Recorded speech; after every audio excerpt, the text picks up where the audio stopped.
Oh, It's, she said she lost her nephew. oh, yes. Sorry. Yeah, I'm focused my on mom mine. came Yeah. last Thursday. She was transported from the hospital 2 hours away. And then 2 days later, 2 days ago, they found my nephew dead. He OD'd. And Oh, he was God. someone I kept with him when he was young. And they always called him my child because we look just alike.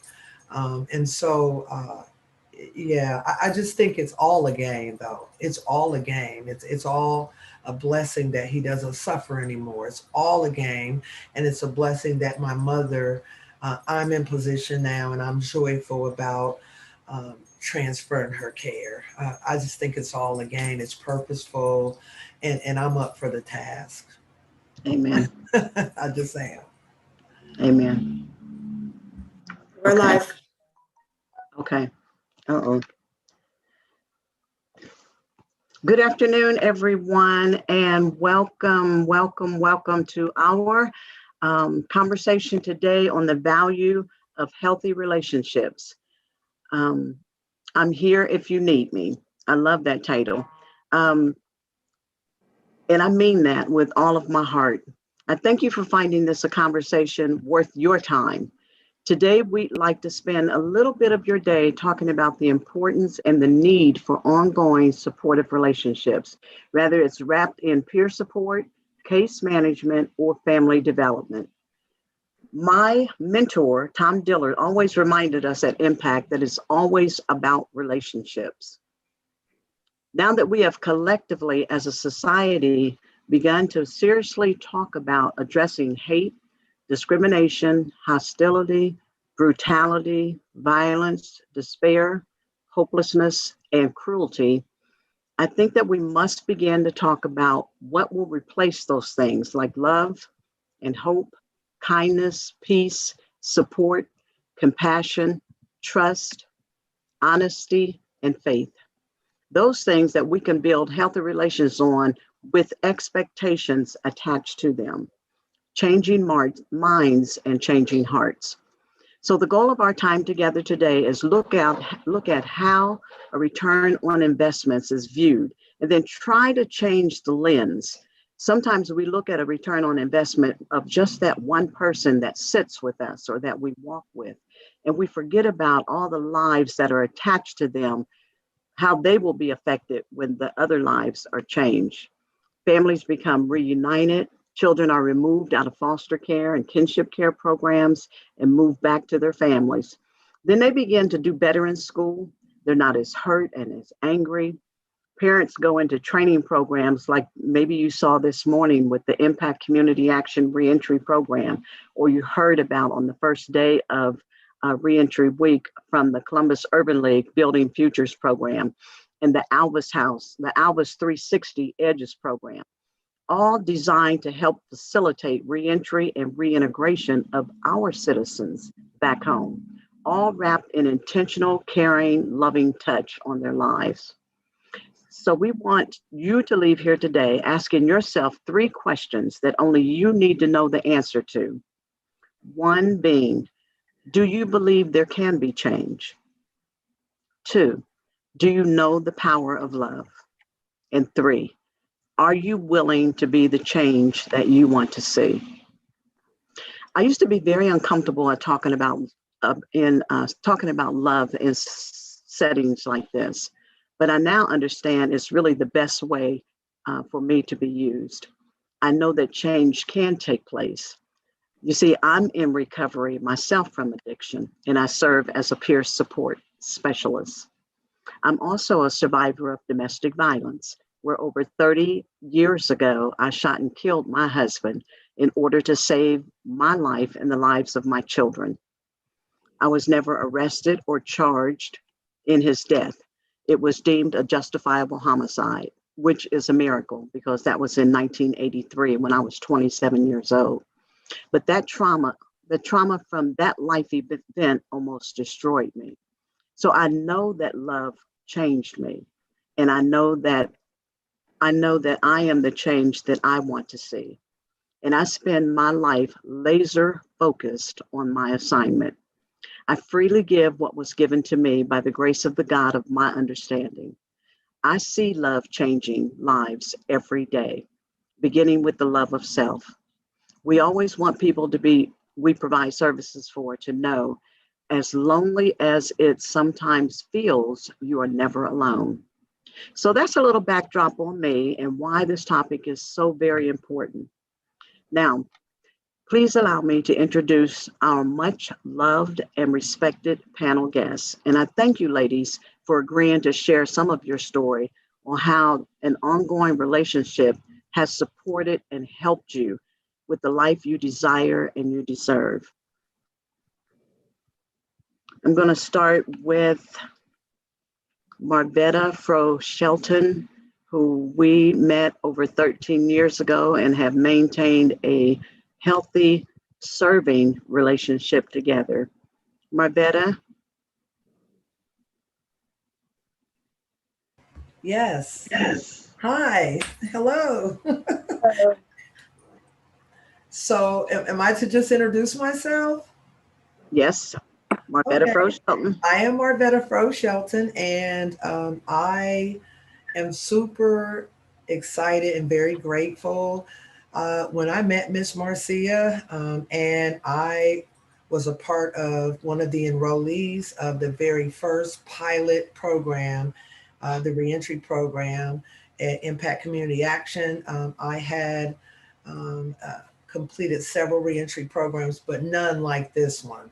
This program, I was hardened, I felt abandoned and lost and left, and I did not love myself. This program and Miss Marcia, because she represents love, the love that I didn't have for myself. I felt she loved me and taught me to learn to love myself. And so for that, I'm very grateful. Today, all these years later, I have remained connected with Miss Marcia and did not know my purpose, but I actually own a business and I work with women and I provide reentry services. So what was so freely given to me, I give that away because I know it works. It worked for me. It's still working for me. And the relationship is quality and the relationship is, to me, forever, because I know the times we've lost touch, I can always call her again when I've needed her in developing the programs or providing service or even my own care. I can call on her and she's always been there. I call her my spiritual advisor. So I'm very grateful for this platform and for the other ladies that will share so that the community will know the impact that love and a quality relationship has on a returning citizen. Thank you, Marvetta. Thank you. What I'm going to come back to you too. Next, could you share a little bit about your story with ongoing support and relationship? Tiffany Martin, she's a part of our current Pathways program. Yes, hello everybody. Thanks, Ms. Marcia. I want to start like briefly verifying what Ms. Marcia said about the program. I became a part of Pathways in Jackson Pike. I was there long enough to start it and finish it. Well, I shouldn't say finish because you ain't never finished with Pathways, but I would say I started and graduated. That was in July of 2019. I was released in December. Sorry. I was released in December of 2019. I've been a part of Pathways ever since. So regarding the process and the progress of change for me, it was a process, but now I see the progress. So the process was worth it. Miss Marcia, just your motivation, Miss Marcia, the Pathways program itself, but you stand out a little bit more to me because we got hands-on. This program is for a lot of people like myself. I also was in a world where I didn't know who I was and I didn't believe in loving myself, let alone anybody else. It was hard to love my kids as much as I love them now. Before this program, it was hard to show them the way. Now I have a pathway of my own, so I'm just trying to redirect them. Also, during my progress, I accomplished a lot of things here shortly in a short amount of time that I've been trying to do my whole life, but just being in the Pathways program, I was able to accomplish these things in the last like 4 or 5 months. I completed a sober treatment program through CRN. Shout out to Lee. After that, I was put in I also completed the reentry program through Impact also. Then I end up getting a sober living home from Miss Marcia and her staff. I'm currently there now. I'm also currently enrolled in nursing school, which is provided by Impact also, a full pay. And we also get a stipend to complete that course also. I completed Connections through Impact. I received the customer service certificate also through Impact. I'm currently part-time employed through AEP, which I also got referred to AEP through Urban League. So it's just a lot of stuff going on with me also. I'm also enrolled in a program called Fresh Start. They help you with housing, permanent housing, and just all the connections that I have had through Pathways and Miss Marcia and Impact to just serve myself a better life and try to switch things over so my kids won't have to take the same footsteps. I'm just appreciative. And this program is an ongoing program. It ain't like once I graduated, then everything was like over. No, it was like the beginning for me. Inside of Jackson Pike is where it started. Outside is where it's going to finish. I would never go back there. Just a support system through Pathways and through everybody that Miss Marcia and Pathways guided me through and connected me to. It's just been doing wonderful for me. And I know it can help somebody else in my shoes because I got a story to tell. And if you got a story to tell, Miss Marcia, listen, and she'll help you through it. And Pathways and everyone else that's part of that. Again, my name is Tiffany. I'm so grateful, Miss Marcia. Thank you. Appreciate everybody on here for listening. And good luck to all of us. And God bless us all. Amen. Thank you, Tiffany. Thank you. So, Savannah, I'm happy to see you. And before we go on to the next person, which I'm going to ask Victoria to go next, but could we just have one moment of silence and offer up a prayer for the strength and support and comfort for Savannah right now, please?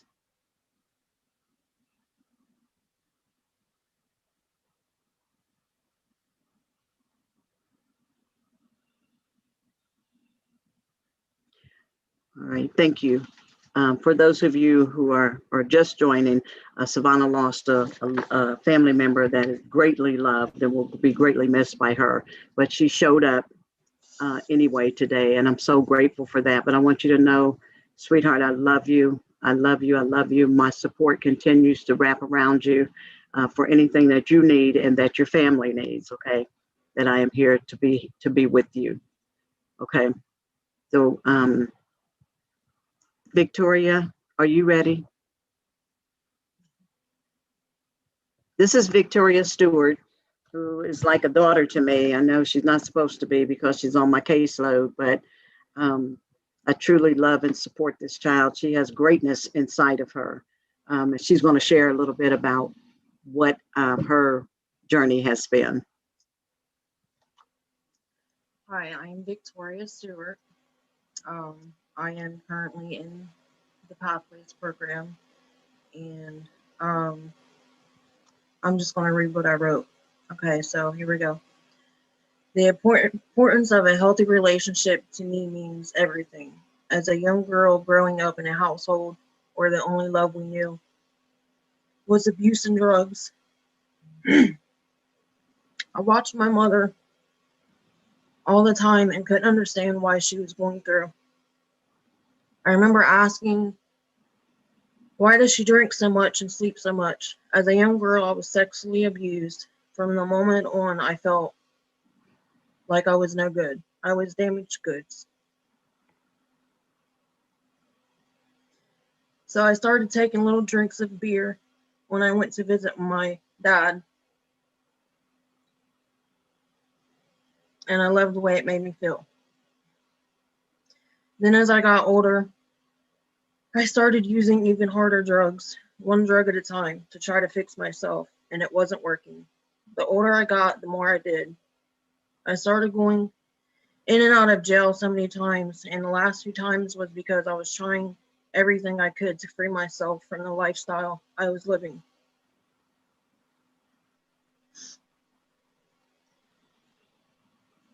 I'm sorry, guys. It's okay.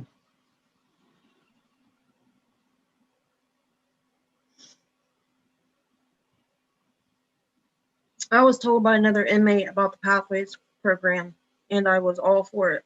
I prayed every day and every night. I believe I can recall putting in 10 call cards for this program and others as well.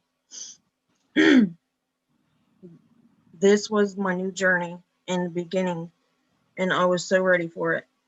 Pathways was more than ready for myself and so many others. Their love is beyond amazing.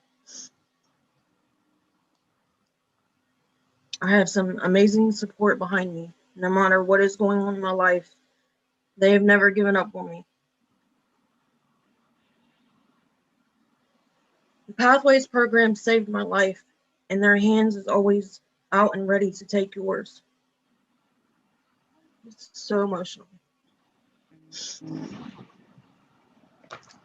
So you don't have to feel alone. We have an amazing CIT officer, Carrie May. I remember being in jail in the Pathways class, and a cop walks in, and I'm like, come sit at my table. And everybody at the table looked at me like I was crazy. They just didn't see what I seen. Marcia White, oh my God. She walked in the class, and I seen this glow on her, and the voice in my head was like, wow, who is this? I need to know her. I just felt so much love and peace coming from these two amazing ladies in the program. I was just where I needed to be. Today I share 31 months sober, and every day I am trying to be the best and to continue to rebuild the healthy relationships between my children and myself. It's not easy, but it's worth it. Life is amazing today. Planning for parenting time is one of the hardest things that you'll ever have to deal with, when all you want is for your kids to live with you and to spend all your time with them. Being open and honest with your children about your future and your past, but set boundaries. I have shared some really dark times with my kids about my past, and they have also done the same with me. Being able to share your pain with your children gives them the strength they need to open up to you as well. It's such a powerful thing to be able to cry and laugh together. These are the beginnings of healthy relationships built on trust and honesty. You are not alone, and I am here if you need me. Thank you, Victoria. And you got through it. Yes. Strong, powerful message. God bless you. Bless you. Thank you. I'm going to come back to you too. Okay. Savannah, Yeah, you ready? You okay? yeah. All right, dear. Let's take your time, okay? All right. So my childhood was just real cut and dry. Um, Most of it, I spent trying to be accepted and loved. Like that's what I spent most of my childhood trying to do. And by doing that, I learned how to be a codependent follower that became addicted to alcohol and other drugs in my preteen years. And from then on, every aspect of my life and relationship was just toxic. Uh, but in 2013, I got a felony robbery charge, and I spent the next 5 years in and out of jail, going to treatment programs that I was forced to go to. And I mean, I learned something throughout those programs, but I didn't really know what recovery was, and I didn't understand what relationships were, good, genuine relationships until my last bid in the workhouse, which was in 2017. And somebody told me about the Pathways program. And at that time, I had been there for about 2 months, and I didn't know how long I was going to be there. So, we get three meals a day, and it's not enough. Never seems like enough, and everything's just the same all the time. So they told me that if you graduate the program, they bring fried chicken and pizza and cake and pop, and after that, I was game. So, I mean, really, the reason why I even joined that program was for, personal reasons, personal gain. I didn't know what was behind it or anything like that. So, in the beginning of me being in that program, I was just really closed off and standoffish. I didn't say much to anybody. I was just getting through it, taking what they offered, and that was all that it was. But at the end of my time there, I was getting closer to my release date. And I had a one-on-one with Marcia, and she shared her life story with me and told me what our relationship was going to be. And, even at that time, I still didn't believe her. I just always believed that there was just some type of alternatives, like they had some motives, some ulterior motives behind whatever they was doing, because who helps a criminal like me? At that time, I didn't know anything about any type of peer recovery support, any type of support at all for people in addiction. I just knew that, there was detox centers, and that's it. But when I got out, I ended up going back to my unhealthy, toxic relationship that was just based off of drugs, and that's it. And here and there, I would reach out to them, and they would always, answer my phone calls.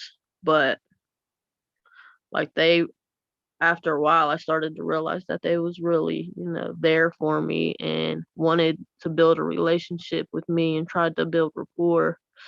And like I didn't understand what that was, but just to have somebody come and pick me up and take me to get a cup of coffee just to talk about my feelings and whatever I was going through, it changed my perspective about people in general, people that wasn't in, my type of lifestyle, what type of life I was living. And just being around the staff of Pathways, it let me know that, there is a light at the end of the tunnel, and there are people that actually care and that will take time out to build a relationship and let you know that they care and they want you to genuinely do better for yourself. And it took a good year after my release to really figure that out. And then you know I learned on my own what I was doing to myself just through the relationships that I built with some of the staff through Pathways. Also a CIT officer that I met in Pathways. I had a hard time getting used to her, Carrie May. And like she was always stalking me when I got out of jail, and I always felt like she was just trying to see what I was doing for whatever reason, for CPD. And then like after a while I figured out she just wanted the best for me, and um she just wanted to see me do better because she saw in me what I could not see in myself, because I allowed myself to stay in unhealthy relationships with every person that I was around because it was all based on the same thing. And I never knew what responsibilities were, what values were, what anything was outside of drugs until Pathways. Just the relationship with them and resources that they gave me for impact, I ended up asking to go to a treatment. And during that stint, I ended up breaking my leg and being out of work and just trying to recover. And just, I know that if I didn't have the type of support that I had made with Pathways, I would have relapsed because I didn't have that type of support and I didn't know how to get it. Um, just having somebody to go with me to meetings, to meet other, sober people living, a social life, doing things that, what society calls normal people things, and just realizing that there was a lot more out there for me. So while I was trying to recover from my broken leg, I ended up joining the reentry program and learning soft skills. I completed that and I went to Employment Plus and learned about, my resume and how to make it look like I could be an employable person. And I completed that program. Um, I've held a steady job for almost 2 years now, and I've climbed up in my positions and realized that there's just so much more out there, so many opportunities. And if it wasn't for the relationships that I've built with my mentor and other sober, recovering addicts, also, just people in general that are living a life of morals and values and goals, and just being around people that I wanted to have, just be more like. And you know uh I just realized that if I surround myself with the people that I want to be like, then 9 times out of 10 I'll go in that direction and leave my old lifestyle alone. I just know that my whole life I was used to one thing, and that was just living in poverty and just getting by.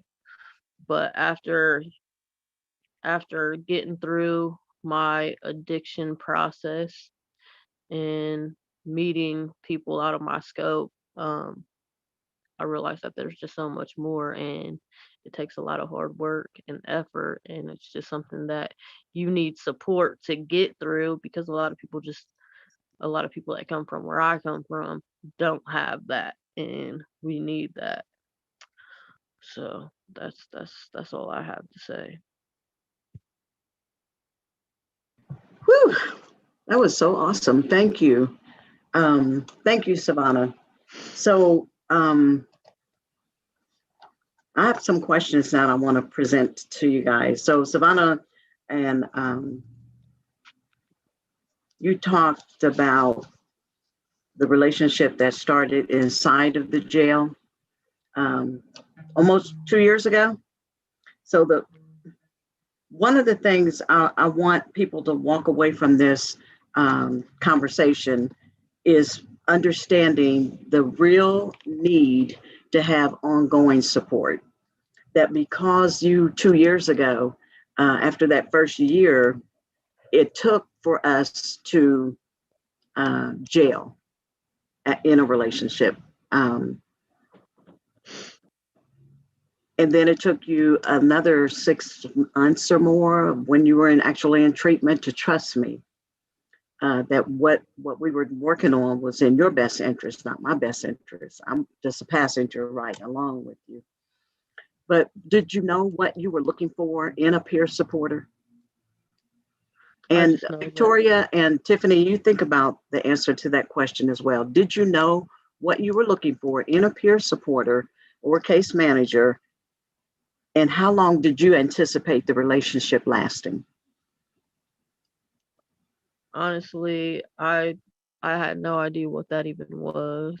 Um, I just know that I needed somebody. I needed some type of support and some type of guidance. And even still, I need somebody. I need somebody to talk to. Like we are humans, and that's just something that we need. And as a recovering addict, I learned throughout my addiction that I have a hard time asking for help. I refused to ask for help. Um, I needed somebody to just be there and let me know that they were there until I was ready, and I knew that, it was possible for me to live a a better lifestyle. Even me coming out of what I was in, it was just the only reason I stayed there is because I knew what that was. I knew what it was about, and I was comfortable with it. Even though it was a terrible way to live, it was just what I knew. And um throughout my relationship with Pathways in those first 6 to 8 months, I had to see what other things were out there for me because I didn't know. I had to see it.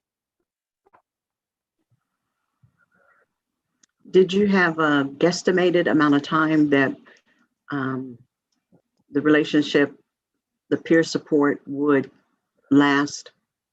And if a year and a half ago it would have ended, like, okay, yay, you've completed treatment, you've completed impact, reentry, all of those things, you're working, you've been stable in your job for a while, all of those things that we could say, okay, she successfully completed, so we can go ahead and close her, and the relationship went away.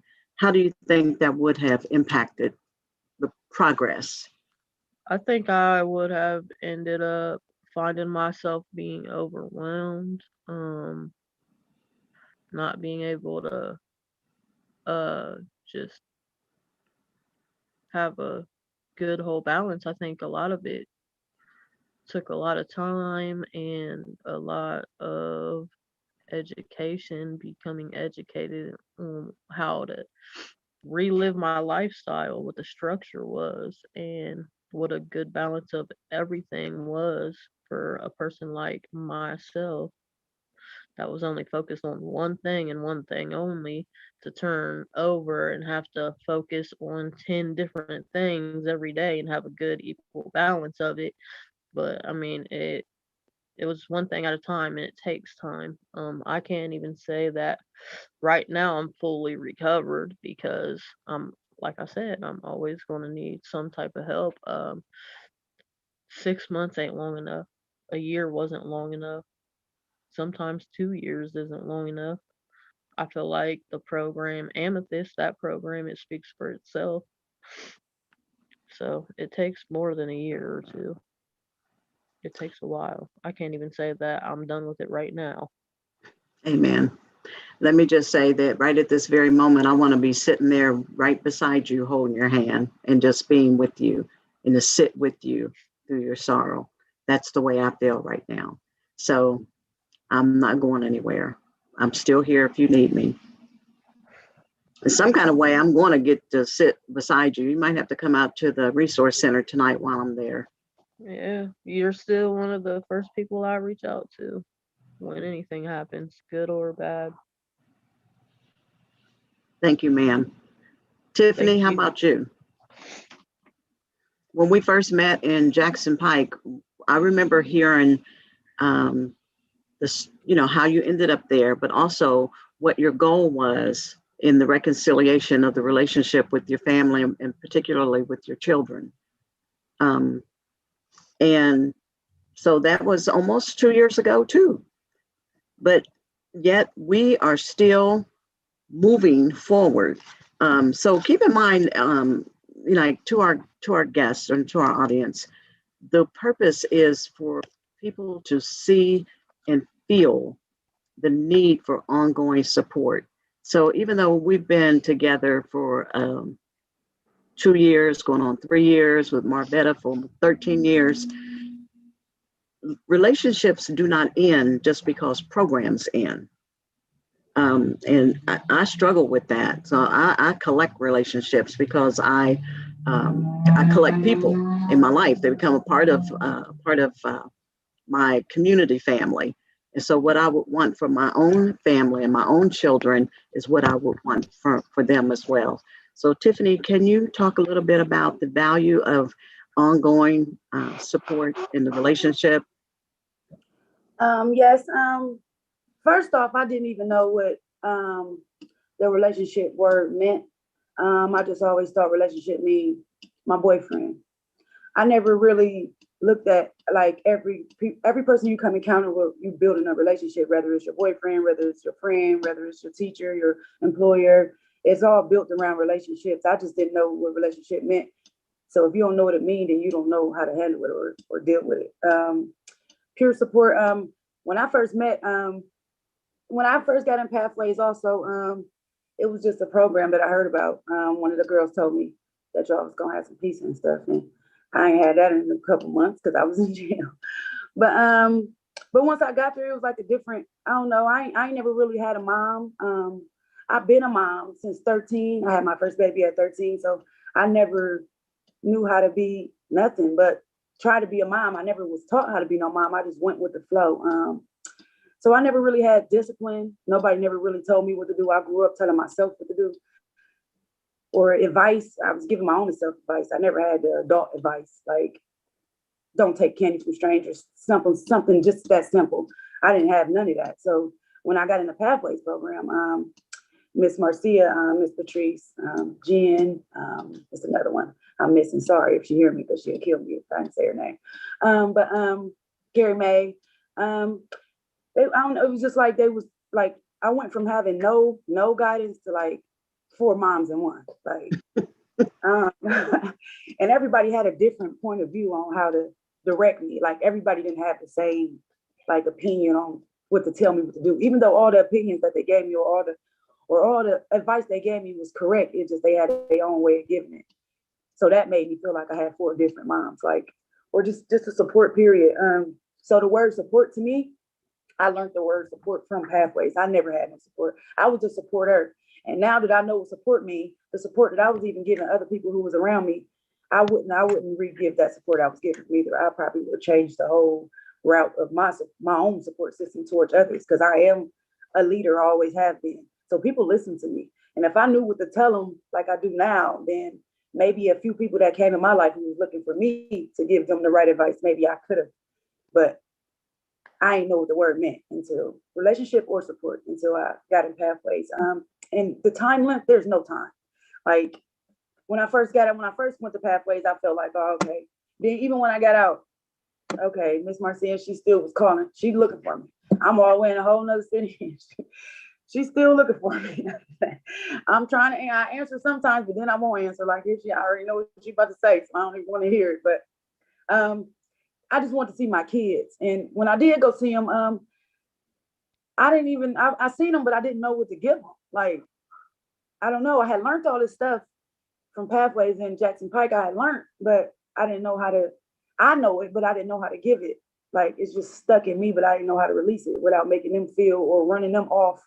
Because sometimes when they don't want to hear stuff, like I didn't want to hear stuff. And in order to avoid hearing it, you seclude yourself and you run off. So I didn't want them to do that. So now a year later, after I got out, I came to Columbus, back to Columbus, and found myself in a situation that I shouldn't have been in. Alcohol, drugs, I don't know, just hit another dark spot. And the first person I call is Miss Marcia. I think it was so late at night too. I think I apologized for calling that late. I know when she probably seen my number, she probably knew that she needed to answer. She answered. Then the very next morning, she sent somebody to get me. Like she know I was like she got to come now, or I might change my mind at any moment, or something might happen to me at any moment. She always be worried about me. So she came like I say like within 8 hours. I called her like at 12 midnight. She came here by 8 that morning, or sent somebody to get me. And from there on out, everything's been going good. If I choose to say that I don't need Pathways right now, like it'll just be like, or just support, because I have plenty of support now on top of Pathways. But just if I don't have that right now, I ain't ready. I ain't ready. a crumble, like go backwards instead of forwards. But I won't leave this program ever not remembering what I was taught. It's just I don't know how to go forward and keep it going like on my own right now because I never had it. So a year ain't or 2 years ain't gonna keep me going from some stuff I didn't have when I'm 40 years old and I never had it, so I'm just getting it. So 2 years versus 40 years, that don't weigh out at all. My balance will be all off. I feel lost again. If Miss Marcia don't answer her phone, I feel lost sometimes. Like she might be in a meeting or she got other stuff to do too, or she got families too, but I don't know. Sometimes I feel like I get on her nerves, but she always remind me that I don't. If I need her, then she there. I don't know. I just love y'all guys. Miss Marcia, I love you. Love you back. And to whoever watching this, it ain't never too late. Like not just coming from jail or coming from addiction or coming from just a lost soul, coming from non-guidance, coming from foster care, which I fit the description of everything I just said, all in one.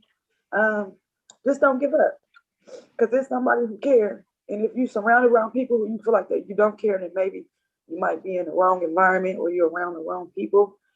You can love who you love and still go love yourself around other people who can give you the correct way to love, and then you'll be able to return to them and show them how to love too. That's all I gotta say. Thank you, sweetheart. Thank you. This is a really emotional topic because we're talking about matters of the heart. Not only are we talking about it, we are feeling it and we are seeing it. So, Victoria, thank you for taking care of Savannah where she is right now. Thank you. And that's what we do as sisters and friends. Barbetta, can I pull you in? Yes. Everybody take a deep breath. Yes. So the question was, what was my expectations with the program, the length of time I thought that it would last? Did I think it would end at completion? Is that the question, Miss Marcia? Yes. So in the beginning, because we were 13 years ago new to reentry and providing reentry services, but I knew that for anything to resonate into somebody's spirit and their soul, where change begins inwardly before we have an opportunity to exhibit it outwardly, I knew that relationships had to be a part of it. But like I said earlier, it took me to go through a love notes training. And thank you, Irene Valley. I thought I saw your name on here, from the Dibble Institute, who trained me. I didn't know what I didn't know about relationships, but I know that relationships are meant to last and support. So I want to just, if you would, just share a little bit about, like, we have a long history, but the value that is attached to ongoing supportive relationship, because sometimes we may not talk for months, a year could go by, but the fact that, my number hasn't changed since I met you. If you call me, I'm showing up. So I just want you to talk a little bit about what you see as the value of that. This has been very emotional. I've been having flashbacks, as everyone has shared, and I'm right there. I just want for everybody who's watching to know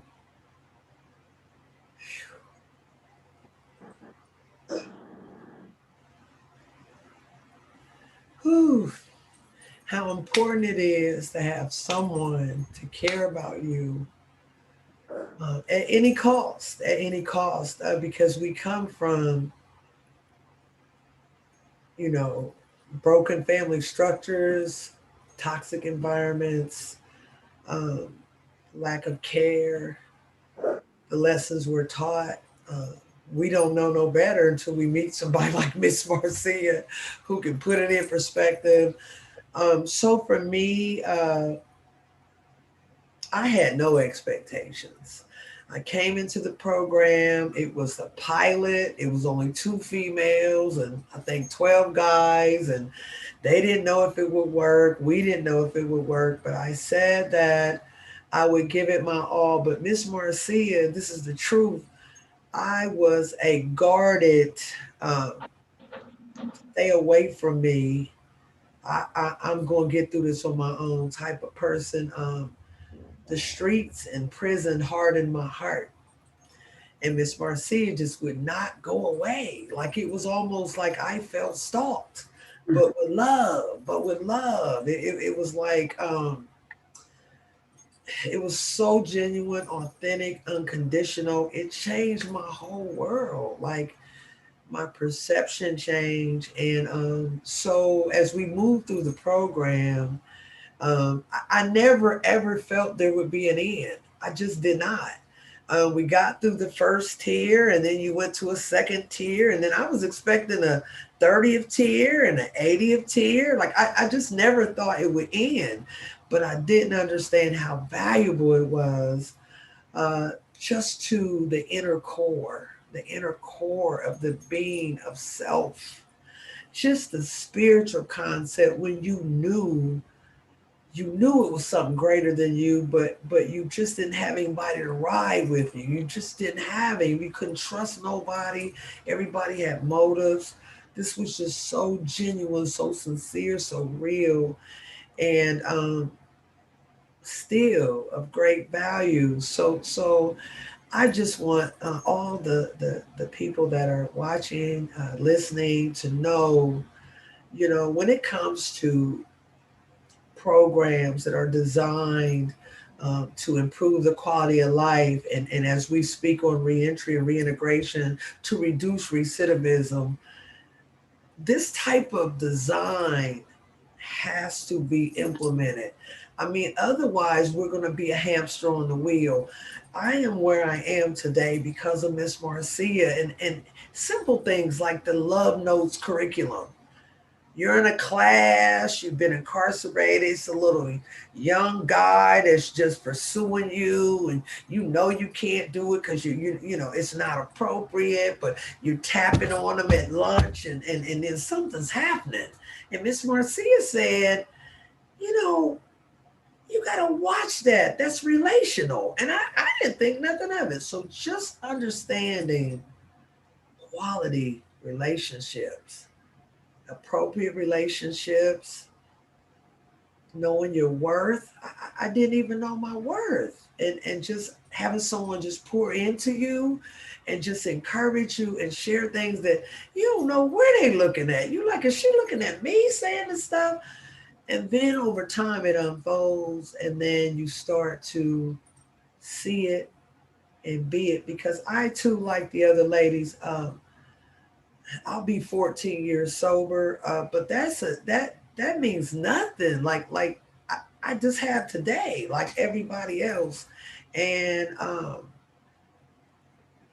it gets real tough. It gets real tough, and then I've called on Miss Marcia over the years for things that might be me. Like I am pursuing a career position, and I'm feeling judged because of my background. So now I want to respond to that, but that's the old me. I need to remember the value that she poured into me and the qualities that she helped me build within myself. I'm trying to pursue, higher education, and then I'm feeling like, oh, they're judging me because of my background. All of those things, and I think Savannah said her perspective changed.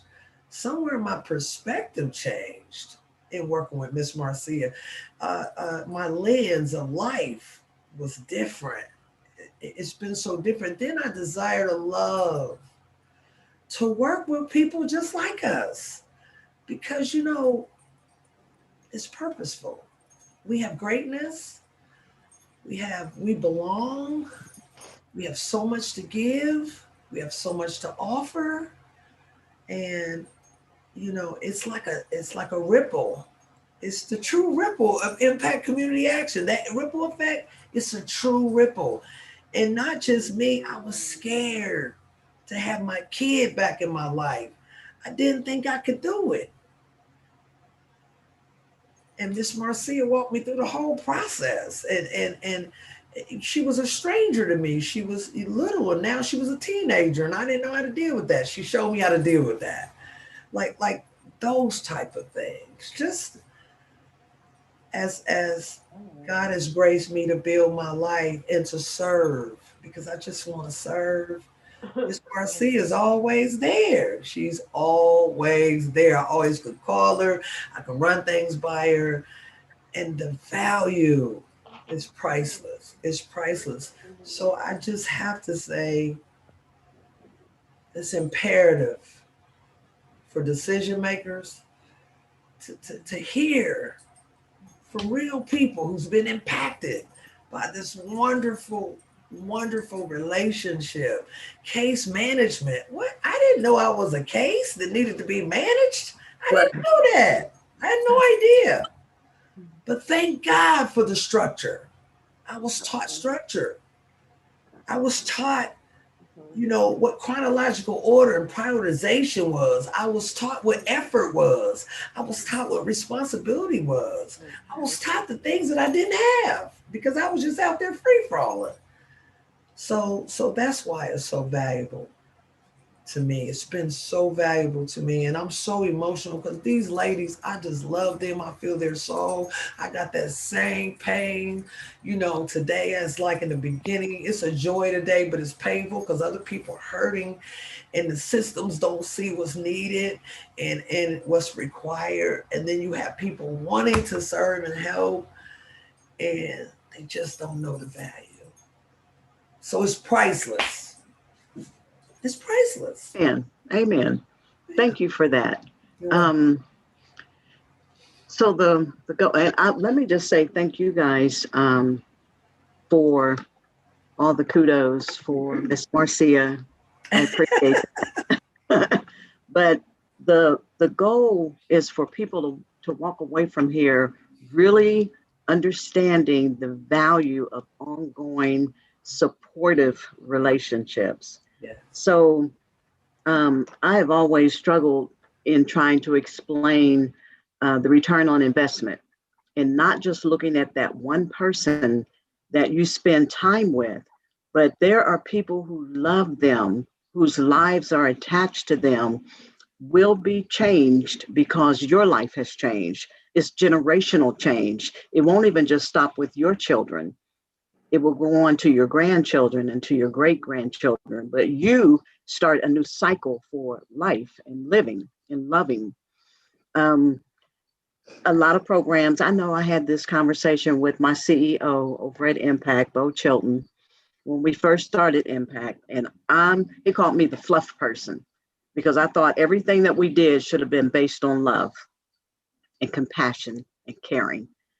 And he said, Marcia, we can't measure love, but we can't measure what successes that we're providing, and funders don't want to know that. And I said then, and I'm still saying now, that we need to find another measuring tool to measure what the power of love is capable of doing. And if we're serious about changing the societal norms from violence and brutality and hate and fear and all of those negative things that have overtaken us, then we have got to learn how to facilitate and to teach people how to trust love. First of all, because sometimes you hear relationships and you hear love and you think about jumping into an intimate sexual relationship, and that's not it. That is not it. That may come later on, but we're not even talking about that. We're talking about agape love. I love you. Have a right to be alive on this planet just like I do, and I love you as another human being. Those are, you wouldn't think that needs to be taught, but we're like four generations away from people being dehuman. Oh Lord, help me. Dehumanized. Thank you. Who popped in? Wendy. Thank you. That now we're at a point in a generation where we have to be able to teach love and talk about love and compassion and trust and faith openly and not be fearful of it. I know we got to be real careful with church and state and all of that, but if we want to change the behaviors of people, we have to be able to change the minds and the hearts of people. The heart is what guides the mind. So I want that point to get across so desperately, because that's the answer to the questions that we continue to ask when we talk about creating change. We cannot be serious about creating any kind of change if we're not looking at changing the hearts and the minds of human beings. And believing, I like one of the questions, the 3 questions I want everybody to walk away and ask yourself. It's only important that you know where you fit in to the scheme of things. Do you believe that things can change? And do you believe in the power of love? And are you willing to be the change that you want to see? I said in my opening remarks that I'm laser focused on the assignment that I'm on this planet. And it is to share love, peace, joy, happiness, all those things that people need to have in place before they can live a peaceful existence. Because if you're living in chaos, you're going to take that chaos wherever you're going. And so the purpose of, look, I left Impact that I love after being there for 12 years to go over to Franklin County because I saw a greater purpose for me. And it's where God instructed me to go. And I don't mean to offend anybody by my language when I talk about my higher power. But for the God of my understanding, I understood assignments and obedience. And so when I was instructed to go to Pathways, it was with some reluctancy, but my husband died as a result of heroin addiction. So even though I was the one that pulled the trigger, it was his addiction that put him in a situation that made that happen. So when I knew that there were women and families and children in particularly that are suffering because of addiction, that drew me to it because I know what that looks like. I know that it is possible to parent in spite of addiction, to parent in spite of trauma, in spite of violence. You can still parent your children. Let me just say too, and I love when I can take an opportunity to brag about my own children. I have 3 birth children and 1 adopted daughter that society and statistics said would be drug dealers, alcoholics, prostitutes, in prison, son who would have children all over the city and not responsible for any. That has not been true for any of my children. And so if it hasn't been true for mine, it does not have to be true for anyone's children with the right supports in place. And so when I said that I freely gave what was given to me, that makes me remember the women who poured into my life, who kept whispering in my ear, you have a right to be alive. You have a right to live free from the threat of violence. You have a right to be loved and cared for. And so that's what drives me. So loving people and trying to teach love with, not with my words, but with my deeds. Every act, every word that I speak and deed that I do is based on love. And so I know when I said I see love changing lives every day, I do. And I see it just, you 4 ladies that are here, but I could go on and on and on over the years of just planting seeds of change. I may not be around to see it happen, but I know that seeds have been planted in their spirits and their souls of change. And it's based on love. And somebody behind me will come and water it and help nurture it and take care of it. But I know that it grows and it's all relational. So again, the purpose of this conversation is to keep reemphasizing the need for ongoing case management, family development specialists, or peer supporters, whatever that relationship is wrapped in, it is necessary to help develop permanent and ongoing life changes. And so it is about 3:00. You guys have any final remarks that you want to make? And then I would like to open it up to anyone who is in the audience that has any questions of any of us. You ladies willing to take questions? Yes. Okay. If you have any questions or comments about anything that you've heard, any ask about a resource that you think that we could provide for you, now would be the time to shoot it into the chat. I believe, Wendy, is that correct? Yes. If you have Yes. questions, you can put them in the chat. I'm also watching our Facebook feed in case anything comes up. But then whenever we're ready to wrap up, we can do that, and we'll be live streaming Pastor Fitzgerald's next.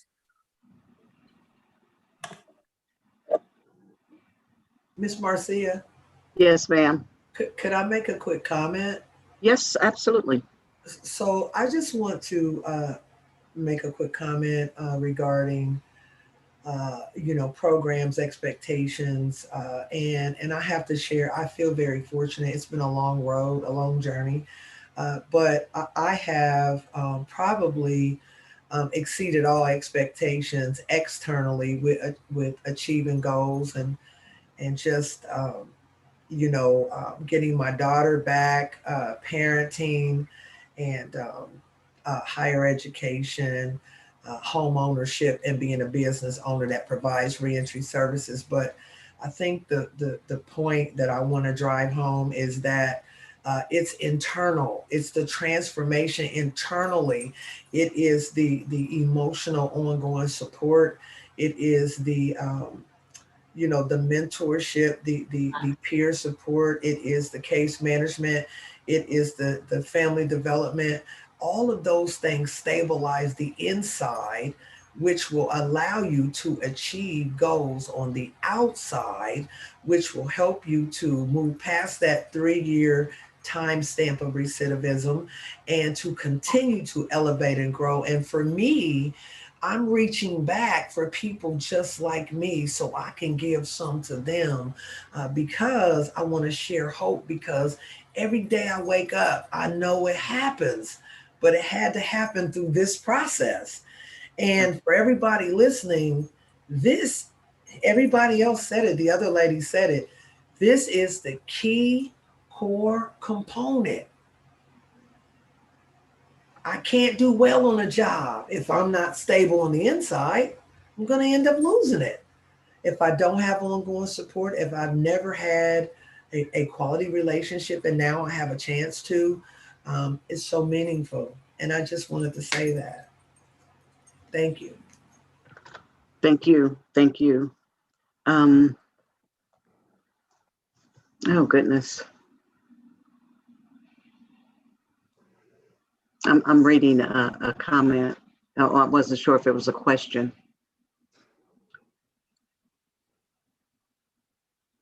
So I didn't finish my statement, though, about my children. I said that how wonderful they are and how proud I am of them. 2 of my daughters are educators. One of my daughters is a business finance person. And my son is over with the Columbus Urban League with the Building Futures program. So I have a lot of community sons too that I'm super proud of, that I met a lot while they were incarcerated and continued and maintained the relationship with them. So I'm not selective. I don't choose people that I'm going to serve. It is whoever is placed on my path. I believe is purposeful. And so I am a lightweight stalker, and Tiffany is in a position now where we have a struggle going on because she's ready. She's ready to move on. And, and I believe that she is ready too, but I'm still holding on. Like, I want to be like, are you sure? Are you sure? So I don't go anywhere, and I do tend to sometimes, Savannah and Victoria will attest to this too, call, text, on social media, and I'm not gonna let too many days go by and I don't hear from you ladies. It doesn't have to be 4 or 5 minutes. It doesn't have to be an hour. I just want to hear your voice, check in. I want to know that you're okay. Um, and it is behavior. People ask me all the time, who are you training to come up behind you and take over when you retire? And I say the ladies who I pour into. Savannah and I just had that conversation. She said, I'm not telling my story. I want to get paid for my story. She has a story worth telling. She just tapped into the ice tip of it today. And it is a story that is worth telling. But the goal next is going to put it in the form of a book. But sometimes the pay doesn't come in dollars. It comes in, you're making the world a better place. That's always the goal. Leave this place better than you found it. And so that's a mandate that we talk about all the time. We have to be responsible for trying to make this a better planet. And it's in us. We all have that gift and power. And so I love that that I've been in a position to be able to touch lives, that you guys now are in a position to touch lives. That's your responsibility.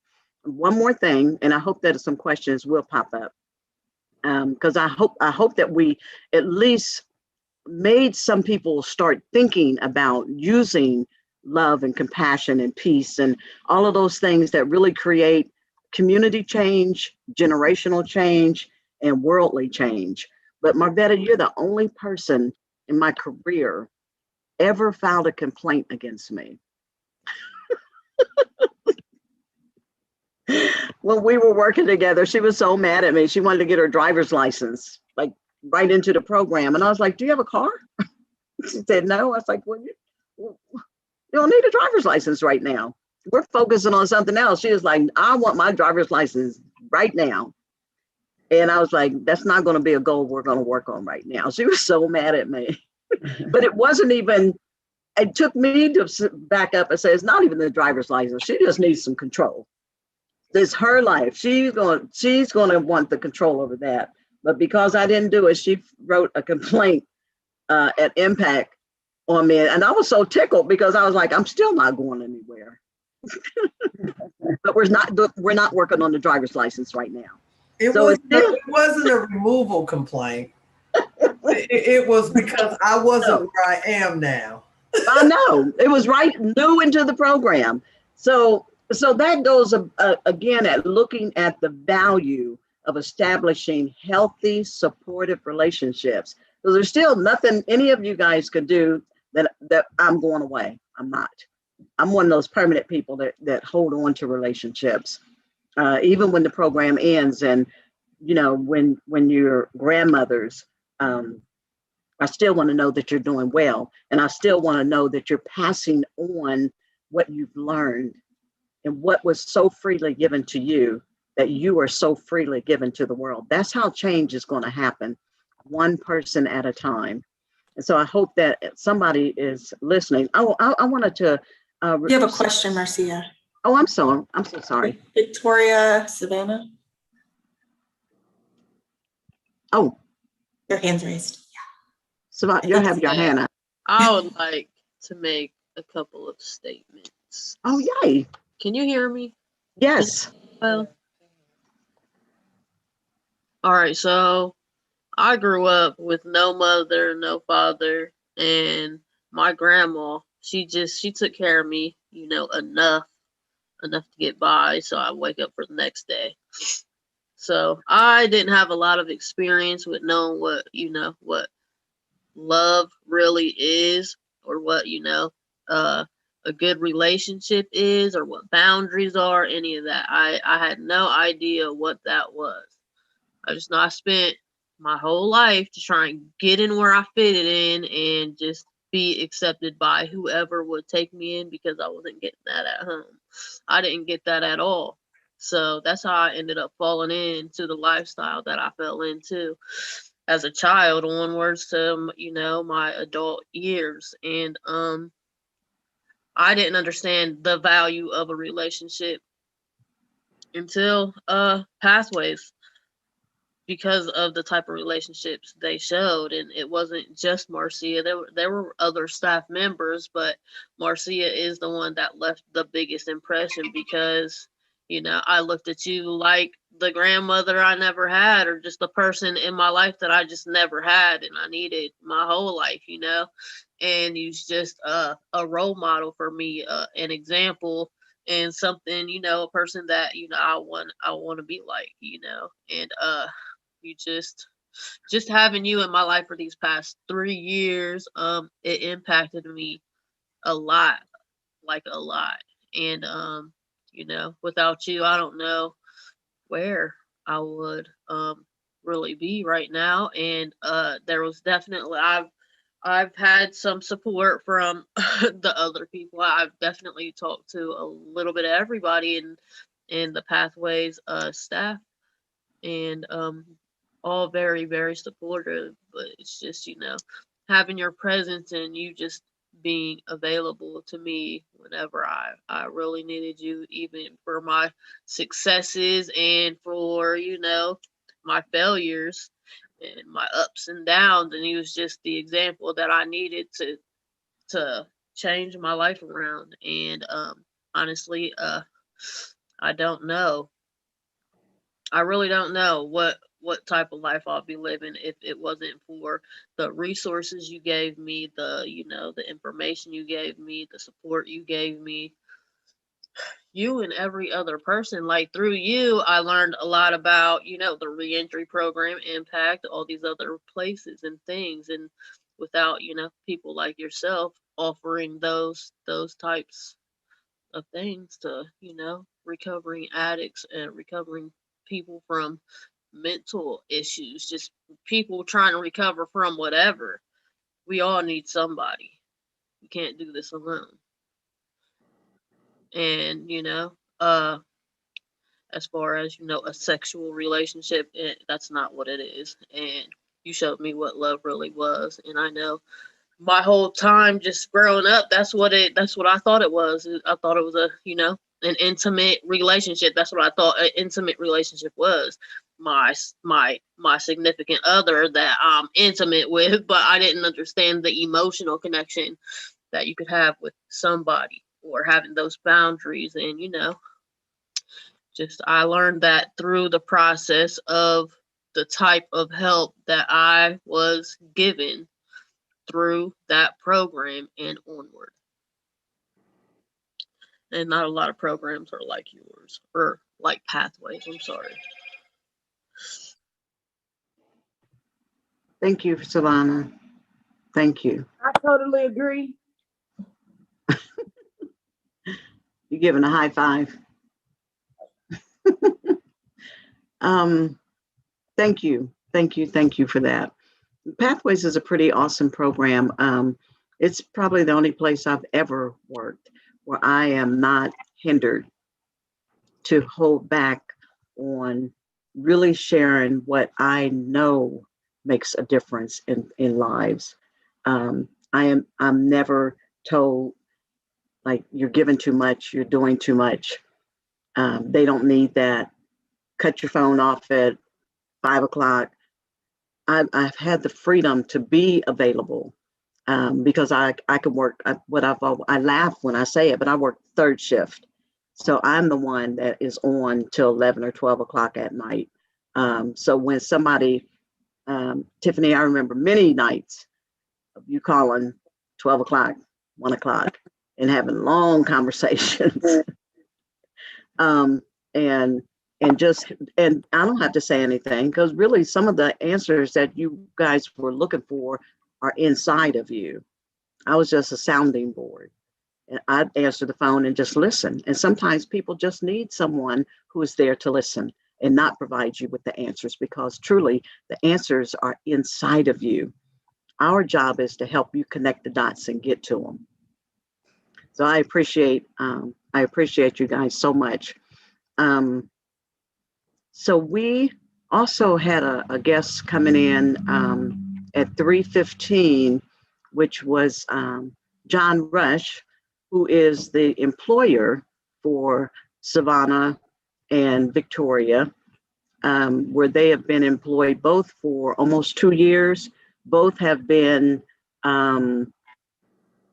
Employee of the Year at their jobs.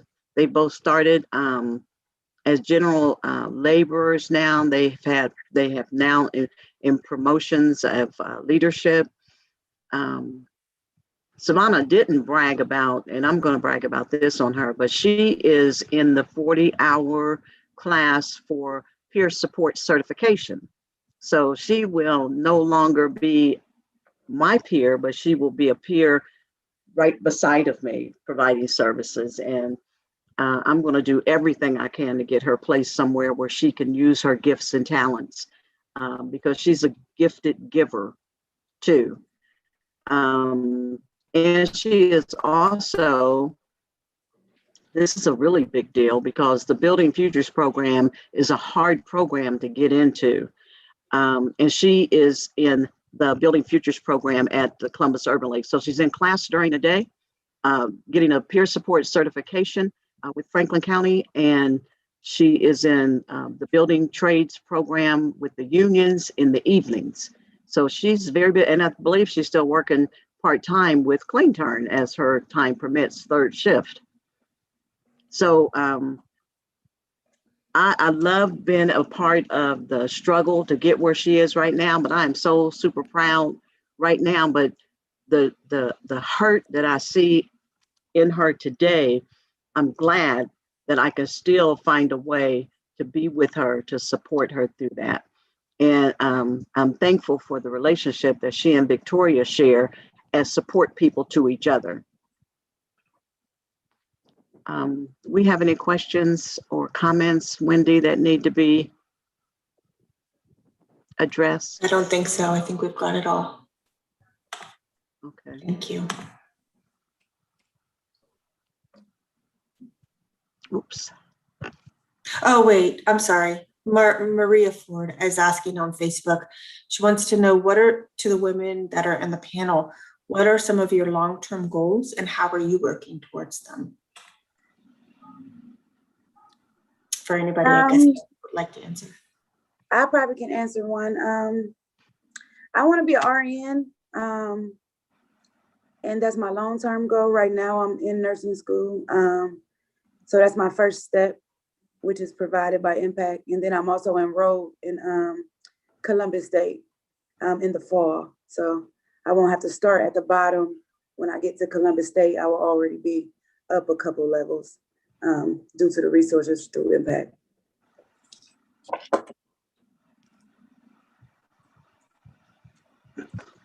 Thank you, Tiffany.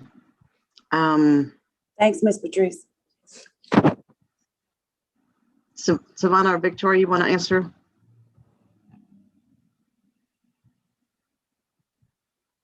Wendy, could you repeat the question again for them, please? Question is, what are some of your long-term goals and how are you working towards them?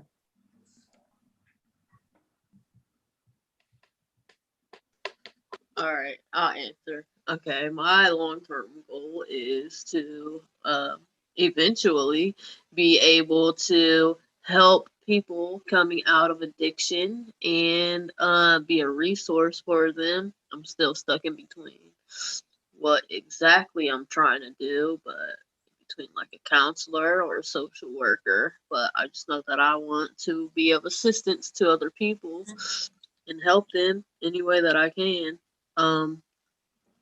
I hope to be as successful as I can be and work as hard as I can work to get to that. And I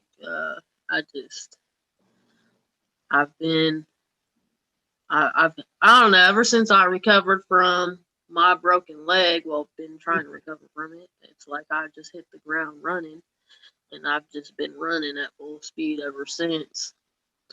I am in the Building Futures program, and I'm learning the ironworkers trade. I'm actually trying to see how I can implement peer recovery support into that or my current job or whatever job I get into. because I feel very strongly about helping people and knowing that, you know, if I can change, they can change. I mean, I definitely had a hard life and I never thought that I would get this far, ever. Amen. Thank you. Hey there, Clean Turn family. Hi. Thank you for coming in. I want to, whose hand is that? Hi. So John Rush, do you want to, hi, good to see you. You want to go ahead and take the floor about the ladies that you have had the relationship with for the past 2 years, and we're so grateful for that relationship and the opportunities for them. Yeah, thank you. Can you hear me okay? Yes. Awesome, great. Yeah, so I'm here with Jimmy, our president, our director of operations is here, Sean, our HR director, Sheila, our director of staff development and training, Melissa, and myself. Thanks for letting us jump on.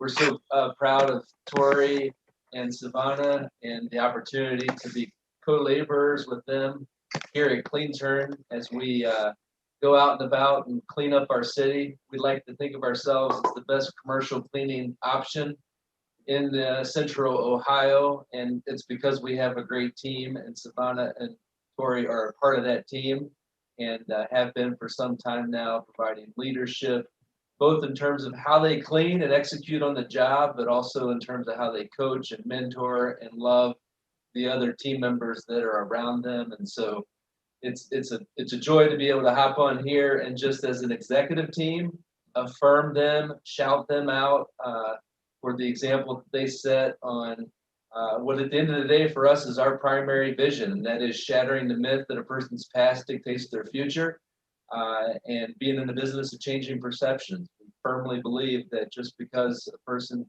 has been from a certain place or done certain things in their past, that doesn't forever define who they are. It's something to learn from and something to latch onto as a learning experience, but then set some new goals for the future and show up today and execute well, both in terms of a positive attitude and a great work ethic. And both of them do that on a day in and day out basis. So Savannah, it's great to hear you on the video. And I had lunch with the building trades commissioner the other day, and I said, hey, I think there's somebody in your class. Her name's Savannah, and he's like, oh yeah, I know Savannah. He's like, yep, I got my eyes on her. And I was like, yeah, she's a winner. And so so we're excited that the iron trades is going to revolutionize when Savannah shows up. And so we're just great to have both of these ladies, Tori and Savannah, on our team, and appreciate the opportunity to jump in. Thank you for the partnership. So many great organizations here in Columbus that are working in the reentry space, and it's great to be one of those players with so many organizations doing great work. So thank you. Thank you. Thank you so much. So it is 3:21, and any of you ladies have any closing remarks that you would like to make before I close us out? I appreciate you so much. It was hard getting started and very emotional, and I'm grateful. I think everything is intentional. So it's not by coincidence that we started off in tears, because what we do is teach and facilitate that it's okay to feel. You must be able to feel and be okay with your feelings. So what we want to leave you with it. I'm sorry. There's one more question. Did you want to answer? Yes. I'm sorry. Okay. It's okay. So the other, I didn't mean to cut you off. The other question, this is Wendy, but this is not my question. The question was, can you talk about the effects of restricting funding to the amount of time you can mentor? And what is a suitable time program should be allowed to provide case management? That's the $100,000 question. That's the $100,000 question. I know when we first started doing programming at Impact, so community action has historically been known as a crisis program where people go when they need their gas, electric, rent, mortgage, paid. But when we started Impact, we developed an empowerment services so that once people move beyond that crisis, we link them with empowerment so that they wouldn't find themselves in that crisis again next year. And a part of that empowerment services was a program called Support of Self-Sufficiency, SOS. And at that time, in 2008 and 2009, we were able to keep people on our caseload for 3 years and provide them with services. Because, you know, when you think about it, you're trying to change maybe 30 or 40 years of behavior in 6 months to a year. And it just doesn't take, it needs more time. And so we got, after the 4th year, then, you know, they sort of came to us and said, well, it's not a good return on investment on what the case managers, what would we call it? Support of self-sufficiency staff is not worth what we're paying to provide services for just 10 people that are on your caseload. We need you to be able to provide services for more people. And so that meant we could only keep people on our caseload for 1 year or 2 years. And so we started to see we weren't getting long-term change. People would go through the program and then 2 years later, we see them back going through the program again. Like, what happened? So I would personally like to see a program that is put in place for people who are coming home from incarceration or coming out of jail and still struggling with addiction, to be able to move into a home where you function like a home, and be able to stay there. I don't know, 3 years, 4 years, and at maybe the first 2 years you're subsidized for your housing and the things you need.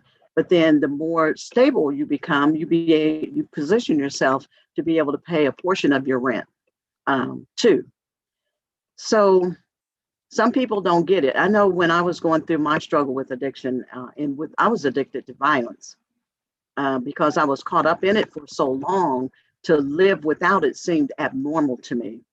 And it took me so long. It took me probably almost 10 years before I finally was like, I don't want to live like this anymore. And people would say, she's never going to get herself together. She's always going to be in some kind of trouble. She's never going to get herself together. But then there were other people who were saying, yeah, you have a right to what, you know, God has for you. And thank God for those people who did see that there was something in me worth investing in. And so that's all I'm asking, is that when I keep saying about the value of ongoing supportive services, it is investing in someone. So you think about, if it's your loved one, how much time and resources are you willing to invest in them? When do you say, I can't pour any more into you? You're never going to get it. Some people, it doesn't take as long. Some people it does. And I'm just of the belief and of the faith, you keep on until they get it. And so the restrictions, I don't know. I was at a meeting where our Deputy County Administrator, Joy Bivens, in one of her remarks, she said, it doesn't cost anything to be kind. And that was years ago. And that resonated with me. And it's something that I still stand on. So we're always sometimes looking at the restrictions of money and resources. And yes, we need it. But it doesn't cost anything to be kind. And kindness generates kindness. So I don't know if that was the answer that you were looking for, but I hope that it was.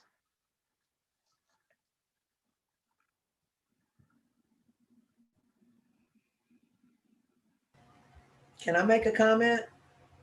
Yes, please. I just want to make a comment before we end. I think it's very important to acknowledge and support someone who the terms as far as in the field is subject matter expert.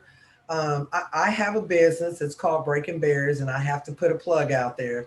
This is exactly what I do for the last 3 years, and it's been very impactful. And so for me, coming from the beginning, out of incarceration through this whole scenario that we're talking about, to build because of emotional support and quality relationships and the mentorship and the ongoing relationships. And now I've transformed. And now that's been passed to me, the torch. And now I provide this service through my business to pass on some of these same premises. And so I'm just putting it out there that I feel like if there's those who are going through the process, they have a passion and a love and a desire to do this work. I'm just saying the community needs to support that. I mean, let me do the work for you. I'll partner with any of you, and I'm the subject matter expert. So I'm just putting it out there. I love what I do. Thanks to Miss Marcia. She loved what she did. She gave it to me.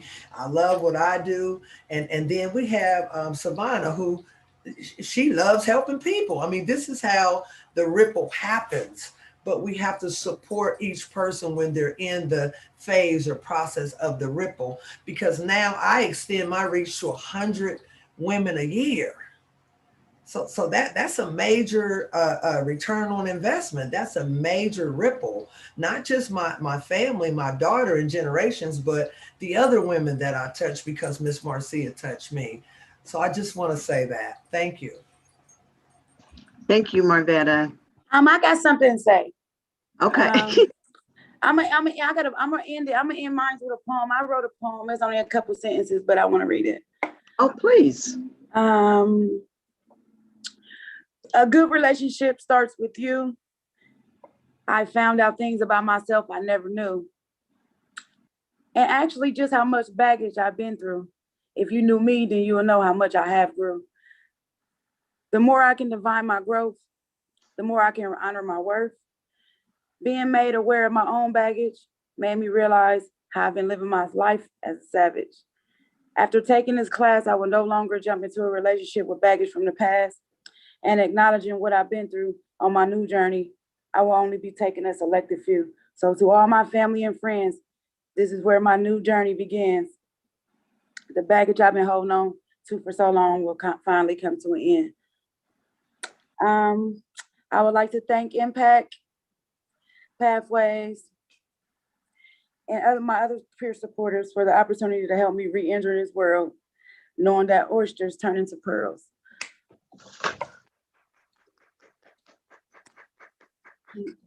Oh, look at you rapping. That's beautiful. Thank you. And Irene Valley from Love Notes with the Dibble Institute said, what a great love note poem. So thank you. We're going to send that to her. Thank you.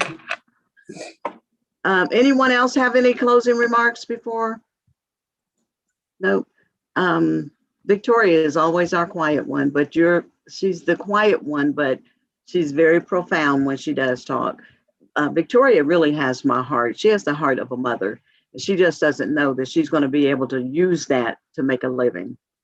Because that's really all I tell people. I'm just a glorified mother. And it's fabulous that I get paid to do it. So thank you guys for giving up your time to be here today, and all the preparation it took to get to today, and tolerating me, sending you emails and calling and texting. I love you. I love you with my whole heart, and I appreciate you. John Rush and Clean Turn family, thank you for the support that you continue to give to our ladies to make sure that they were employed and that they have a safe and secure and stable home to live in.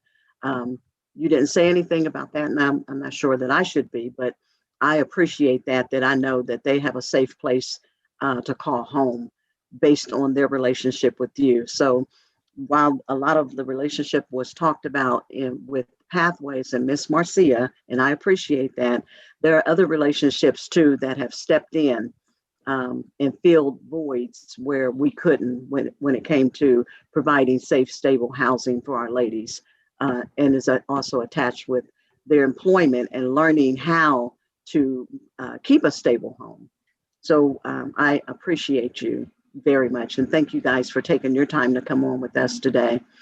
Let me just say that this ending is really not the ending. It is a call to action. We need for you to continue to do more. We need for you to pick up the torch of love and kindness and compassion and really think about the three questions. Where do you fit in creating a changed society? We need you to further the work. We need the resources. So a lot of what I ask for doesn't cost anything, but then there is dollars that are attached in order to keep the work moving forward in teaching love and compassion and kindness. But I want to thank my Franklin County Office of Justice and Policy Programs, who are the most loving and supportive team I've ever worked with. I'm grateful for you and for my home team of Impact Community Action, where I still struggle and try to stay connected as much as I can. I think that it's a great collaboration between the nonprofit and the government. I thank you, Johnny Turner, for inviting me to be a part of this Central Ohio Reentry Week in 2021. It's been an awesome experience, a great labor of love that I greatly have appreciated being able to be a part of this collective work. Thank you to Franklin County commissioners and to our county administrators who really lead with love. So we thank you all so much for your time and attention. We ask that you go in love and let the word of the day be love. God bless.